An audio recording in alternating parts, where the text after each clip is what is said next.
I want to see things happen the right way for a change. And whether or not he's going to be the one to do it is still, we still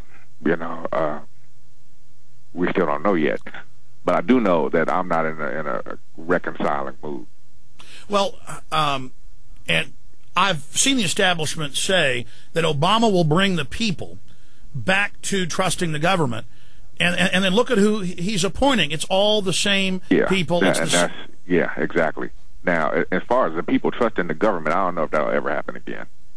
I think that, first of all, this economy has to turn around, if it is to turn around, before anybody pays attention to what anybody in the government has to say. But that's it, Paris. This is a designed, and I want you to speak to this. I have all the documents, and I know you're a well-read guy, and you've got an economics degree there. But, I mean, what's happening is the people under Clinton, and the Republicans supported it, it's all one group, they changed the Glass-Steagall Act. They made the laws where the banks could do this. They have designed this to implode markets, so that the establishment can then come in, cut off liquidity to everybody else, have the real economy implode, and the banks overcapitalize in the, quote, bailout with now $8.4 trillion as of December 5th, 2008, and then buy up what's left of the real economy. And Obama is the biggest cheerleader for that. And when the bailout wasn't about to happen, he got up there and got on his bully pulpit and said, we need this. So that's what I'm saying, Paris. So what are your feelings about this auto bailout then? Well, I mean, I see it as a distraction because $25 billion, $40 billion compared to $8.4 trillion, according to Bloomberg and AP, in 7 weeks. The whole debate about should we bail the autos out, that's a diversion. But I'm against socialism. But if we're going to devalue the currency and turn up the printing presses, I just say give every American $50,000. That's basically what this $8.4 trillion comes out to. I just say give it directly to the people because we're the ones that are going to pay it back in taxes anyways. Interesting. Well, I know they just came out with the jobs report today. So something over 500,000 jobs lost today, and that's almost 2 million jobs lost since January of this year. So it's definitely rough out there. Exactly, and it's accelerating. So, I mean, specifically, what I'm saying here is in studying the world, what I do is I just go to what the truth is. And I go to what the real policy reports of the elite say. And then I go diametrically opposed to them. And so my job's easy. So True contrarian. There you go. Well, I'm just against their agenda because I know their agenda is bad for humanity. Here's another one. Mm-hmm. I'm not against the tens of millions of people by Chase Manhattan Citibank displaced in Mexico, driven off their ancestral lands through phony environmental movements using the left to force them into Mexico City, then into the United States. I don't blame them wanting a better life. I am against them being abused. I've gone out and protested out at the FEMA camp north of Austin where they keep them without due process. But at the same time, I understand the globalist plan is to dissolve borders, to drive down wages. So, Paris, shouldn't I be totally against something that is the cornerstone of the big banks against the United States? See how that's nuanced? Which would be what? Well, all I'm stating... Talking about immigration?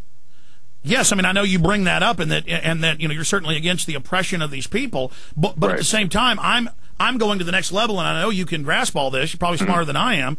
I've been more successful in business than I am, so I'm asking you the question. If the New World Order wants open borders and then actually wants to stir Americans up with third world populations they bring in to divide and conquer, what should I do? Should I go along with what the big foundations and the money wants? To divide and conquer. I just know that it's easy to scapegoat a population, and I know that this plays directly into the hands of America's racist legacy. I agree. So just in terms of looking at a particular group of people and kind of galvanizing this Joe the Plumber public against them, I'm opposed to that. Now, in terms of what the end result is going to be, like this dissolution of borders and all that, I don't know if I even look into it that far. I understand. From where I'm sitting, I see a group of people who want a better life, who, are pretty much the kind of the end result of America's foreign policy of economically depriving people. And, so when you see people who want to come here to kind of, from what they think anyway, because first of all, I don't necessarily know that America gives you the better life. Let me say that out the gate, because I've traveled a bunch of other places where things seem to be a lot easier on a lot more people. And they're not, at least right now, they're not in any kind of danger of being invaded by America. So, all right, let me throw this in. I don't know. Paris, let me throw this in at you. Yeah. Talk about nuance. That's what I'm saying. As you know, everything is 5 or 6. I don't think that anything occurs on the global stage by chance. Well, this is what I'm saying. What you're saying. Exactly, but I want your take on this. I want your take on this. And then we'll come back and talk about it after the break. And then we're going to plug your new record and the website and the rest of it, which is great stuff.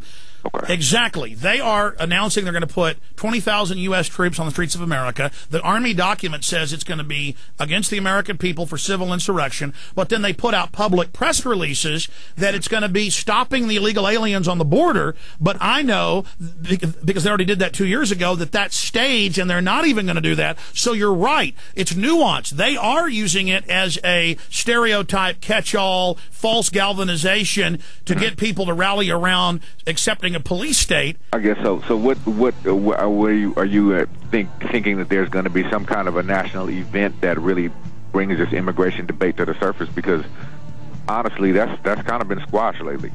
I haven't heard that a lot. I know that people become more intolerant as economic times get harder. I do know that. Well, listen, we'll get your take on this when we get back. I may not have fully made my point. My point is, yes, they work both sides. We'll be right back. It's The Synthesis. Up on prisonplanet.com right now is a big story posted last night by Paul Watson, dealing with the new Attorney General, who was Deputy AG at the time, covering up the murder of an Oklahoma City bombing, a person they thought was a government agent that they were trying to get rid of. They killed people involved with the trial, exposing it. That Jesse Trinidad story is up on prisonplanet.com. I could do a whole show on that, and we are next week with Jesse Trinidad again for 2 hours. Huge information. We have the government documents that the federal government did carry out that bombing. Paris, the point I was trying to make is that, yes, the global architects do all these evil things in the name of America and oppress populations. Then they go in with Ford Foundation money and others, and we have the Carnegie documents and all of it on this, congressional hearings, and then they foment rebellion, and then basically, the average white guy, taking his 2-year-old for a walk down the street gets the blame as the evil New World Order mastermind. And just like, black guys get blamed for supposedly being murderers because people think OJ did something. It's this lowest common denominator. And yes, they're going to use the huge social crises of 30 million people in this country, who'll work for almost nothing, because of what was done to Mexico by our own government, by the globalist. They then come in here, and the government then uses the name of going after them, to actually oppress the entire population. That was the point I was trying to make. Oh, yeah. Well, I got you. In that regard, I got you, man. It's as a rule of thumb, I take a contrarian stance when it comes to what the government has to say, too. When I'm told something is a particular way, I choose to look at it the other way, too, just based on the history. Based on the history of oppression, based on the policies and how they've affected people over time. So, yeah, I know. There's a lot going on. We've got about 30 minutes left with you, and instead of myself sitting here guiding the interview, what do you want to get into now, Paris? I looked to come on your show to have you guide the interview. Oh, absolutely, absolutely. I mean, what I'm saying is, I've got a million questions, but is there anything really eating at you right now? Something you want to, tell millions of people? Nothing that you haven't heard over and over and over again.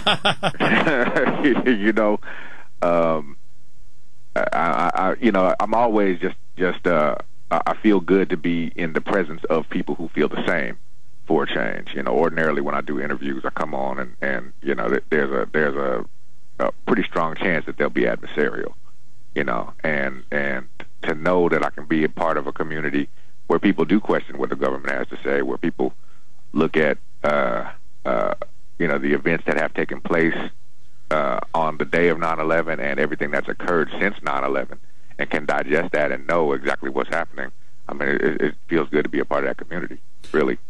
Well, absolutely, and we all are, together in our fight for liberty. And speaking of that, we're about to come back and start the next hour. As being what I would call a black leader, not just a leader of folks that want freedom, but particularly a black leader. Here's an example. I see on the New York Daily News that they're grabbing black children, the CPS is, and testing pesticide on them until they die. And then I ask, why aren't black leaders talking about that? I don't think anybody knows about that. That's my first time hearing of it. So there you go. The problem is that people don't know about it. Yeah, it's disinformation. There's a lot of disinformation out there, but there's also just a lot of lack of information. A lot of people don't know where to turn, and most people do get their news. I mean, most people do get their information, wrong as it often is, from TV. Nobody reads. You know that. I mean, it wouldn't be so easy to pull the wool over America's eyes if people read more. What is it, 9% of the American people read one book a year? Is that it? Yeah. Twilight? It's unbelievable. Well, the website is GorillaFunk.com. My website's Infowars.com and PrisonPlanet.com. Check out a lot of great videos and books. Let's talk about some of the films you're producing, Paris, because you're branching out into just all sorts of areas. Let's talk about some of the things you're working on when we get back in 70 seconds.